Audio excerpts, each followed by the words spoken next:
Welcome to our fun little study group for PP 5361 Theory and Management of Public Service Organizations. These are the readings from the required text, Culture Code, The Secrets of Highly Successful Groups, chapters 13 through 16, which focus on Skill 3, Establish Purpose. It is good to be back. And, looking at the syllabus, we are really getting into the weeds now. We've spent the last few sessions talking about the internal glue of a group. Right, the real soft skills. Exactly. We talked about safety. That was skill 1, which was all about connection and belonging. Then we dove into vulnerability skill 2, which was about mutual risk and, building trust. But now we are pivoting. We're moving to something that I think is arguably the most difficult thing for public service organizations to get right. Which is so ironic, isn't it? Because the topic is establish purpose. And you would think that public service, by its very definition, is just dripping with purpose. It should be. We aren't here for profit. We're here for the mission. But as I was reading these chapters, I realized that purpose in a management context is a very, very different beast from purpose in, say, a philosophical context. That's it. That is where so many people get tripped up. When you hear the word purpose, especially in government or, nonprofits, you immediately think of the mission statement. It's a plaque. The plaque in the lobby, exactly. The one that says, to serve the citizenry with integrity and excellence, usually with a stock photo of a handshake or maybe an eagle. Or a lighthouse. There's always a lighthouse. Always a lighthouse. Right. Yeah. And what the author, Daniel Coyle, is arguing in this whole section is that those plaques are usually just decoration. They aren't functional. They don't do anything. No. Real purpose isn't about a slogan you memorize for the annual retreat. It is about attention.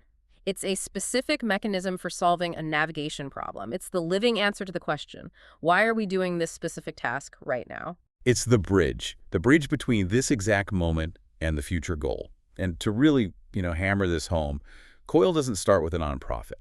He doesn't start with a government agency. He starts with one of the most famous corporate crises in American history. We are going back to Chicago, 1982, the Tylenol poisonings. This is the definitive case study in crisis management. I mean, if you go to business school or a public administration school, you study this. But Coyle looks at it through a really specific lens. So just to set the stage for anyone in the class who might be too young to remember the details or who only knows the headline. Sure. In September 1982, 7 people in the Chicago area died very suddenly. And the one thing they all had in common was that they had taken extra-strength Tylenol capsules. And it turned out those capsules had been laced with cyanide. It was, for all intents and purposes, an act of terrorism. And the panic was, it was absolute. The source material describes police cars driving through suburban streets with bullhorns. With bullhorns. Shouting at residents, "Throw away your medicine!" Boy Scouts were going door to door. It was described at the time as the widest news coverage since the Kennedy assassination. It was visceral. And for Johnson & Johnson, the parent company, it was an existential threat.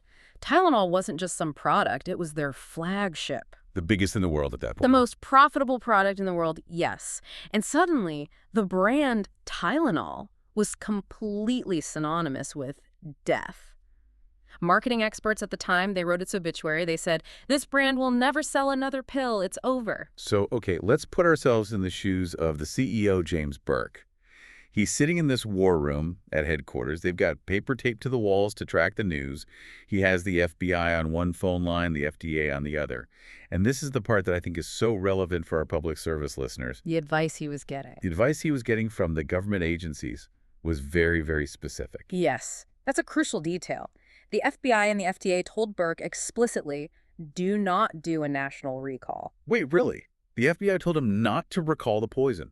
They told him to limit the recall to Chicago. Only to Chicago. The FBI was worried that a national recall would look like a surrender to terrorism. Oh, I see. It would encourage copycats. Exactly. If you show that you can shut down a major corporation with just a few poison pills, then everyone's going to try it. The FDA, for its part, was worried about creating nationwide panic. And, let's be honest, there was the money. $100 million. A national recall would cost $100 million. In 1982 dollars. That is just...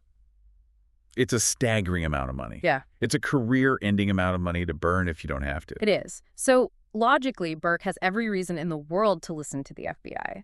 It saves money, it follows the advice of federal law enforcement, it limits the company's liability. It's the smart move. That's a rational move. But he didn't do it. He ignored the FBI. He ignored the FDA. He ordered an immediate recall of 31 million bottles nationwide. He basically said, I don't care what it costs. Get every single bottle off the shelves. And here's the thing that Coyle really zeroes in on. When Burke was interviewed about this later, about this, this agonizing high-stakes decision where the fate of his company was hanging in the balance, he said he didn't lose any sleep over it.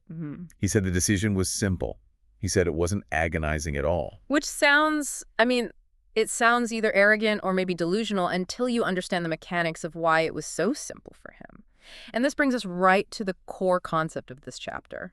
The Credo. The Credo. It sounds like something out of a secret society or something. It kind of does. It was a 311-word document, and it was literally carved into the granite wall at their headquarters. It had been written 40 years earlier by Robert Wood Johnson. Right. And unlike most corporate mission statements that are just a word salad of, synergy and value, this one was a hierarchy. It ranked their responsibilities in a very specific order. I've got the ranking right here. Priority number 1.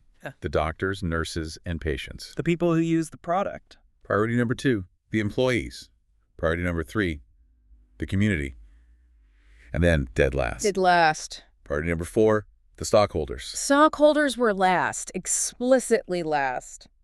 So when the crisis hit in 1982, Burke didn't have to have some big philosophical debate about profits versus safety. No. He just looked at the algorithm. He just ran the code. Are patients at risk? Yes. Okay, therefore, patients come before money. Recall the pills. The decision was, as he said, simple. It was a reflex because the rule of thumb was already established. But I have to push back on this a little bit because this is exactly where public service organizations get cynical. Sure. Every agency has a mission statement. Enron had a value statement carved in their lobby too. Integrity was probably on there somewhere. What made the Johnson & Johnson Credo different? Why wasn't it just a piece of granite? That is the million-dollar question, or I guess in this case, the $100 million question. And Coyle explains that the Credo worked because of something that happened years before the poisonings. He calls it the Credo Challenge. This is the part of the story I had never heard before. It's fascinating. So back in the mid-70s, Burke takes over as CEO. He looks at this Credo on the wall, and he realizes that his staff, the younger generation of managers coming up, they thought it was a joke. They were cynical. Totally cynical. They saw it as a PR gimmick from the 1940s. They just didn't believe it. Which is a very, very common problem in large bureaucracies, right? The leadership points to the plaque on the wall, and the staff just rolls their eyes. Yes, exactly. So Burke did something pretty radical. He didn't just give a big speech demanding loyalty to the Credo. He organized what he called philosophical seminars. He gathered his senior managers in a room and basically said, look, this document is supposed to be our soul. But if we don't believe in it, let's just tear it off the wall. I want you to challenge it. He invited them to kill the company values. He invited them to fight about them. And they did. The source material describes these meetings as being absolutely brutal. Executives were yelling at each other. Can we really put society ahead of our profits? Is this realistic in the modern economy? Does this just make us look weak? They spent days dissecting this document. It wasn't some polite HR workshop where everyone nods and eats a bagel. It was a brawl. It was a brawl. But that fighting, that's the magic ingredient, isn't it? It is. Because by fighting for it, they took ownership of it. They weren't just nodding at a plaque anymore. They were stress testing the idea. They were wrestling with it. So by the time they finished this whole challenge, the Credo wasn't just some words Robert Wood Johnson wrote. It was theirs. They had recommitted to it. So fast forward to 1982. The poisons, then the pills. Burke doesn't have to waste time convincing his team that safety matters. Nope. They already had that fight. The signal was crystal clear. Precisely. Purpose isn't a speech. It's a heuristic that has been tested under pressure. Coyle calls this a high-purpose environment. And to explain how these environments work mechanically, how the signals actually move through a group, he shifts gears completely. Yeah, he does. He leaves the corporate boardroom and goes to nature. He wants us to look at starlings. The birds. The birds. The starling murmuration. We've all seen videos of this, or maybe you've seen it in person. It's thousands of starlings flying together, making these incredible shapes, hourglasses, spirals, these big waves. It looks like a living cloud. It's beautiful. It moves so fast that for a long time, biologists were convinced it had to be telepathy or some kind of biological radio. Because how else do you explain it? If a falcon attacks the left flank of the flock, the right flank, which could be a half mile away, reacts instantly. Instantly. The reaction time is less than 100 milliseconds. I mean, that's faster than human reaction time. It looks like magic. But Coyle cites a 2007 study from the University of Rome that debunked the magic. It isn't telepathy, it's just geometry and attention. Right. They use these high-speed cameras and algorithmic modeling to track every single bird in the flock. And what they found was that a starling isn't looking at the whole flock. It isn't listening to a leader bird or, a CEO bird. No central command. None. Each starling is paying attention to exactly 6 or 7 birds around it. That is it. Just its neighbors. Just its immediate neighbors. It tracks them with intense focus. So if bird A turns left, bird B sees it and turns left, then bird C sees B turn and it turns left. It's a chain reaction of purely local signals that creates a global, coordinated intelligence.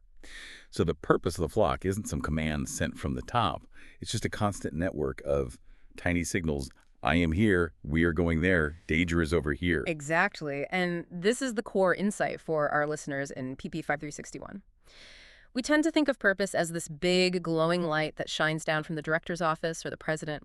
But Coyle argues that in high-performing groups, purpose is much more like the starlings. It's a set of relentless, small, local signals that connect the present moment to the future goal. It's not a big slogan like, be excellent. It's a constant stream of, here is where we are and here is where we need to go. And he backs this up with some psychology that I found really practical. The work of Gabriel Ottingen on something called mental contrasting. This feels like something we could actually use in our daily work. Oh, yeah. This is a great tool for anyone who's feeling stuck on a project or trying to motivate a team. Ottingen found that the way people usually think about their goals is, well, it's broken. How so? We usually fall into one of 2 traps. Some people just fantasize. They say, I'm going to lose 20 pounds and I'm going to look great. A positive thinking trap. Right. And it makes you feel good in the moment, but physiologically, it actually relaxes you. Your blood pressure drops. You lose the energy to act because your brain thinks you've already achieved it. Wow. On the other hand, you have people who just obsess over the obstacles. I'm so out of shape and the gym is expensive and I just don't have time. And that just paralyzes you. So what's the fix? What is this mental contrasting? You have to do both at the same time. It's a very specific cognitive exercise. Step 1, you vividly picture the goal, the outcome you want. I want to run that marathon.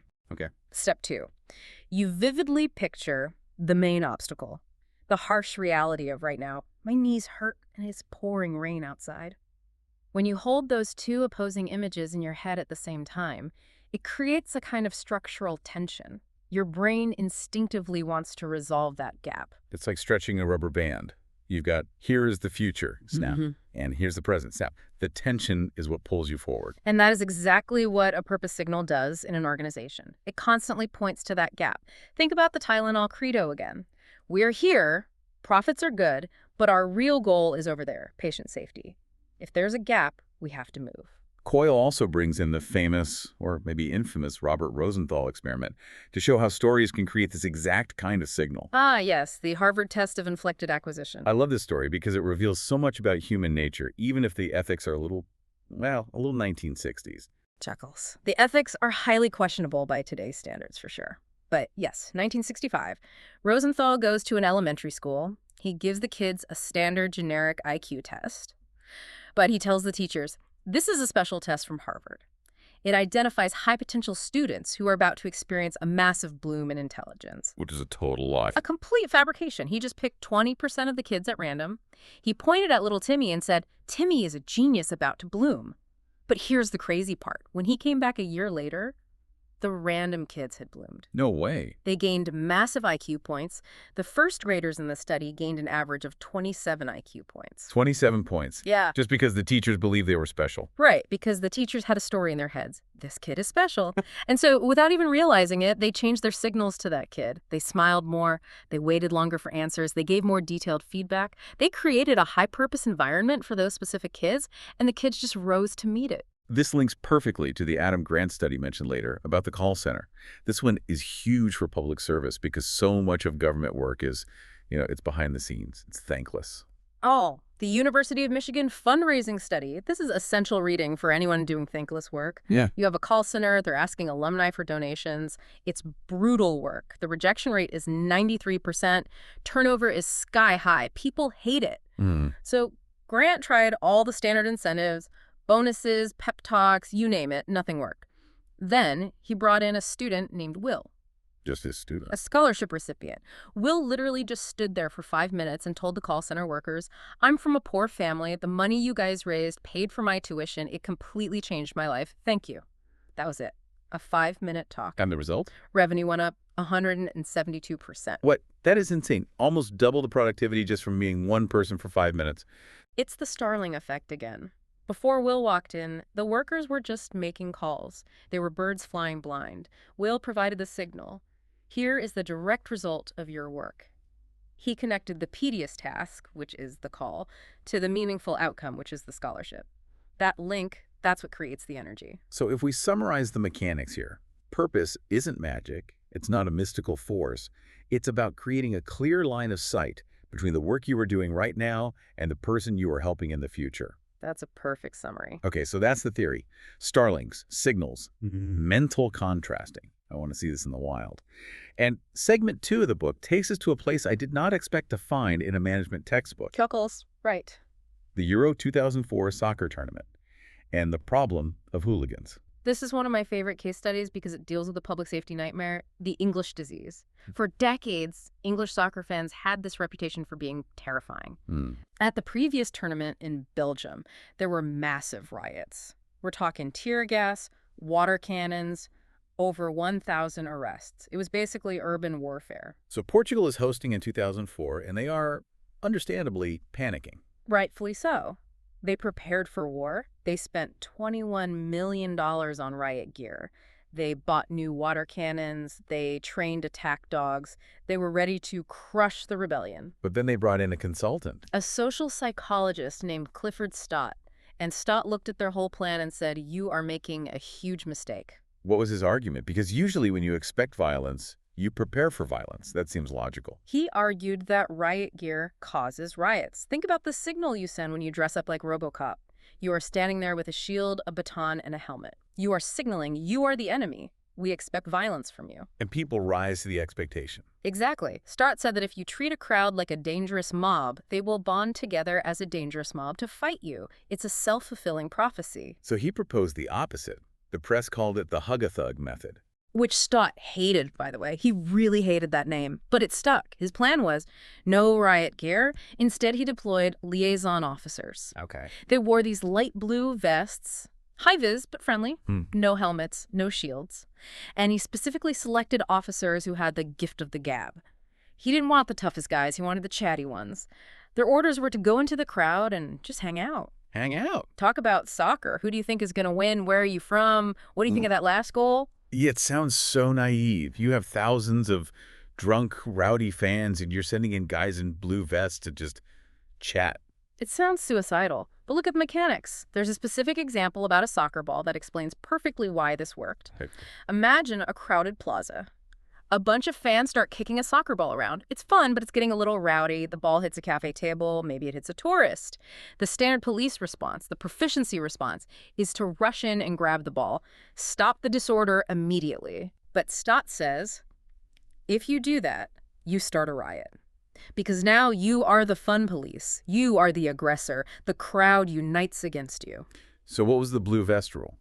The rule was, wait, just let them play. Wait until the ball naturally rolls near an officer. Then you pick it up, you smile, you hold it for a second, maybe introduce yourself. Then you hand it back or ask them to maybe move to a park.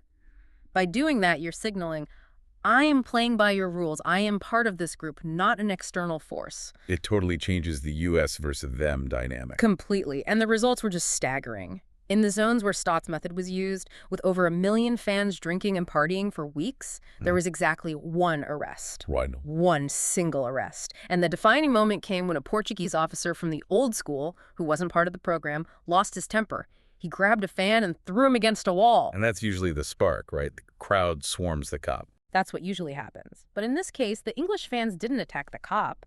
They turned to one of the blue vests, one of the liaison officers, and yelled, hey, come and sort this policeman out for us. That is incredible. The hooligans were asking the police to police the police. Because the signal had been established. We are the peaceful group. The violent cop was the outlier. Stott used purpose signals to rewrite the social identity of a mob. For our listeners in public service, I mean, think about that. How do your uniforms, your office layout, your intake forms, what signals are they sending to the public? Are you signaling we are here to help, or are you signaling we are here to process you? That is such a powerful takeaway. The environment is the signal. Okay, moving from the streets of Portugal to the operating room, segment 3. This is the study by Amy Edmondson on learning velocity. This is a classic tale of two teams study, and Edmondson is a heavyweight in this field. She studied 16 surgical teams who were all learning a new, very difficult procedure called MICS, minimally invasive cardiac surgery. So instead of cracking the chest open, you operate through a tiny incision between the ribs. It's technically very, very hard. You can't see as much. You have to rely on cameras and long instruments. And she compared 2 hospitals specifically. She gave them pseudonyms, Chelsea Hospital and Mountain Medical. And on paper, Chelsea should have crushed this. Oh, absolutely. Chelsea was the elite institution, an urban teaching hospital. The team was led by a surgeon she calls Dr. C, a world-famous cardiac surgeon, published, respected, top of the food chain. In Mountain Medical. It was a small, rural community hospital. The team was led by Dr. M, a young guy, not famous, kind of inexperienced. If you were betting taxpayer money on who would succeed, you'd bet on Chelsea every single time. But Chelsea failed. Miserably. They ranked 10th out of the 16 teams, and the culture was just toxic. There's a quote in the source material from a nurse at Chelsea during one of these surgeries. She says, "Just get me a fresh blade so I can slash my wrists." Yikes. That is not a high safety environment. No, not at all. Meanwhile, the underdogs at Mountain Medical, the rural team, they ranked #2. They learned the fastest. They were happy. And Edmondson wanted to know why. It wasn't skill. It wasn't resources. It was all about the signals sent by the leader. She identified 5 specific signals. Let's run through these because this really feels like a checklist for any manager listening. Sure. First was framing. At Chelsea, the star surgeon, Dr. C, he framed the new surgery as just a modification. He acted like he already knew how to do it. He downplayed the difficulty. At Mountain, Dr. M framed it as a learning expedition. He said, "This is going to be hard. It's scary. We are exploring new territory together." So admitting difficulty actually creates focus. Right. Second was roles. At Chelsea, the surgeon was the star. The nurses were just mechanical support. At Mountain, Dr. M explicitly told the team, "I need you to be my eyes. I can't see everything through this tiny incision. If you see something, you have to say something. You are my partners, not my subordinates." Which leads right into the third signal, speaking up. Exactly. At Mountain, the nurses were coached to yell at the doctor if his blood pressure dropped or if a clamp looked wrong. At Chelsea, Dr. C's motto was, "Once I get set up, I don't look up." He completely shut down communication. Wow. Then you have rehearsal. Mountain did elaborate dry runs. They practiced the handoffs, the new equipment. Chelsea didn't bother. They thought they were too good for practice. And finally, number 5 was active reflection. After every single surgery, the Mountain team sat down and debriefed.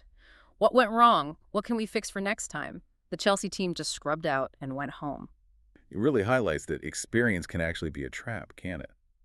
The expert surgeon at Chelsea was so confident in his status that he couldn't form a team.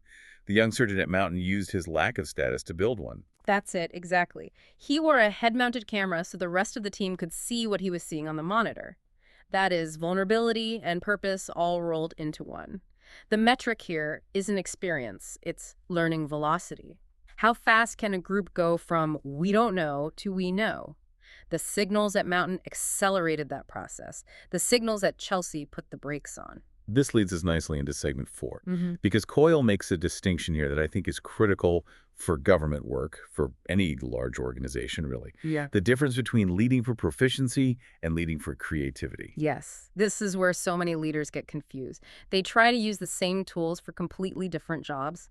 Proficiency is when you know the answer. You want to get from point A to point B reliably every single time. Like a manufacturing plant. Or a restaurant, or processing a driver's license application. You want consistency. Creativity is when you don't know the answer. You want to get from point A to point X, like making a movie, or solving a homelessness crisis, or designing a new public service. You're building something brand new.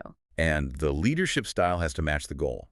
For proficiency, Coyle's hero is Danny Meyer. The Shake Shack guy. And Union Square Cafe. He's a legend.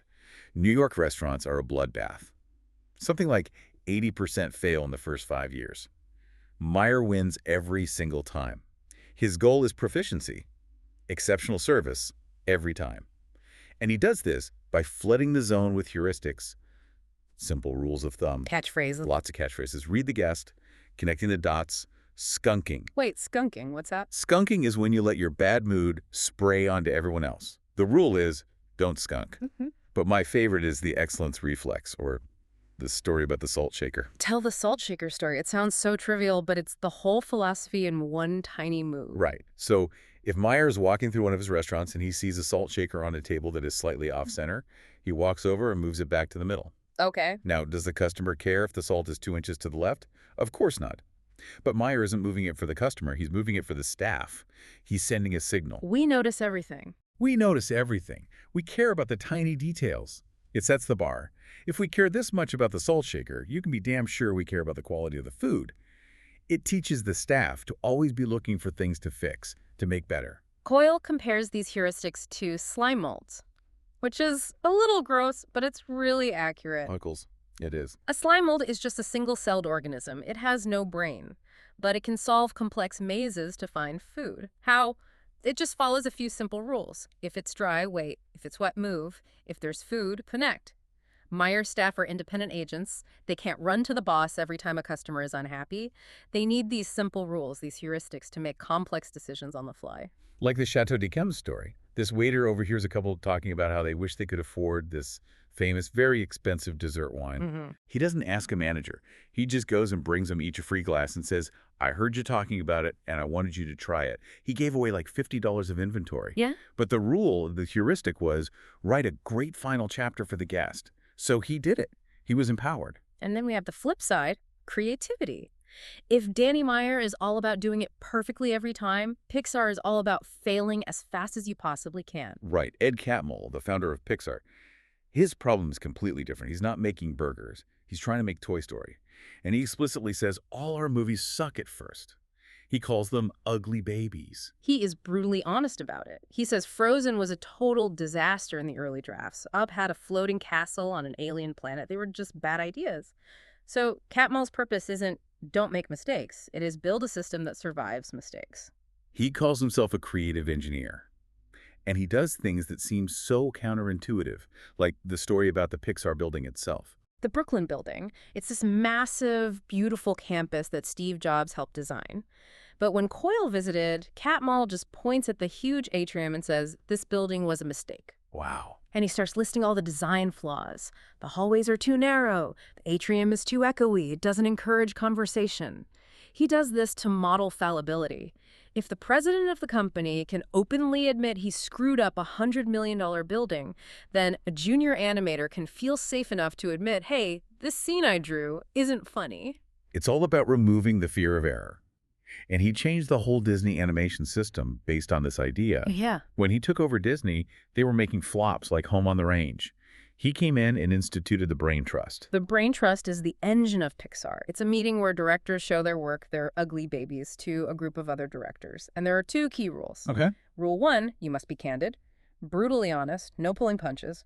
Rule 2, the feedback is not in order. The director doesn't have to take the advice. That's a huge shift. It flips the whole hierarchy. In most studios, executives give notes. Change the dog to a cat, and that's an order. At Pixar, your peers give notes. I'm just not connecting with the dog. It doesn't feel authentic. The director still owns the problem and has to figure out the fix. So for proficiency, like with Danny Meyer, the leadership is, here is the rule, follow it. But for creativity, with Pixar, it's, here's the support system, go find the answer. Exactly. Proficiency is like a lighthouse beam, guiding you to a known port. Creativity is like being a ship's engineer, just trying to keep the engine running while the captain explores the dark. Okay, we're coming into the final stretch. Segment 5, Ideas for Action. Coyle gives us a really practical toolkit in Chapter 17. For the students in PP 5361 who are going to be managing teams soon, let's rapid fire some of these. First one, name and rank priorities. And keep it under 5. He says if you have 10 priorities, you have 0 priorities. The shocker here is Danny Meyer's ranking, which we mentioned. Let's repeat it because it's so important. Number 1, colleagues. Number 2, guests. Number 3, community. Number 4, suppliers. And number 5, last place, investors. Most companies say customer first. Meyer says no. If I don't take care of my staff, they can't possibly take care of the guest. That is a radical clarity of purpose. Okay, second tool. Over-communicate by 10x. This is based on a fascinating Inc. magazine study. They asked executives, do your employees know the company's top 3 priorities? The execs were confident. They said, oh yeah, like 64% of them know. And the reality? They surveyed the employees, the actual number, 2%. 2%, that's terrifying. It's terrifying. It means you are chronically under-communicating. You have to be a broken record. Coyle says, if you aren't sick of hearing yourself say the mission, you haven't said it enough. You have to be the chief repeating officer. Third tool.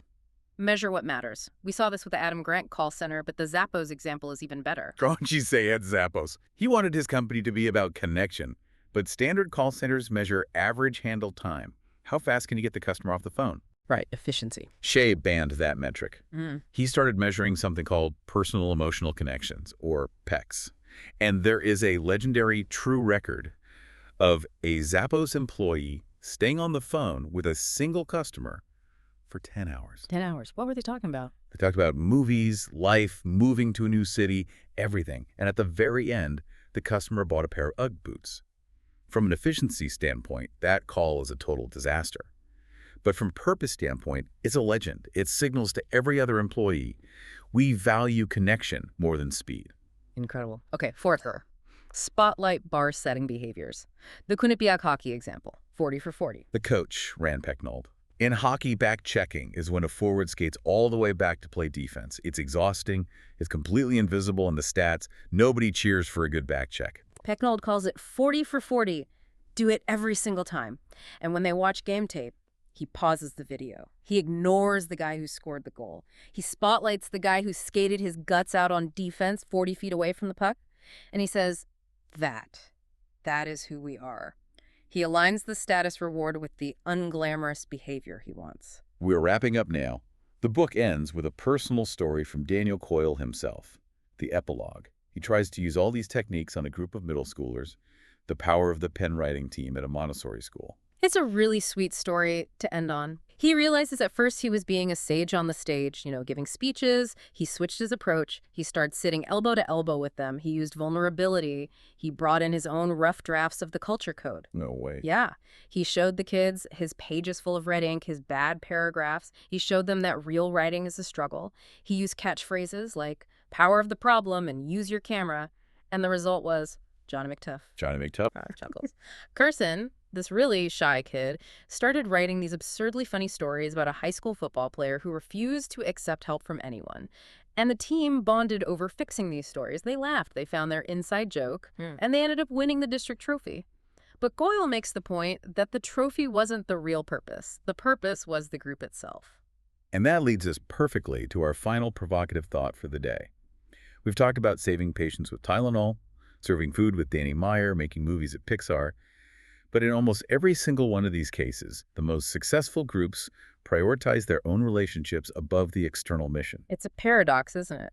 Meyer put his colleagues ahead of the guests. The SEALs, who are mentioned in the text, have a saying.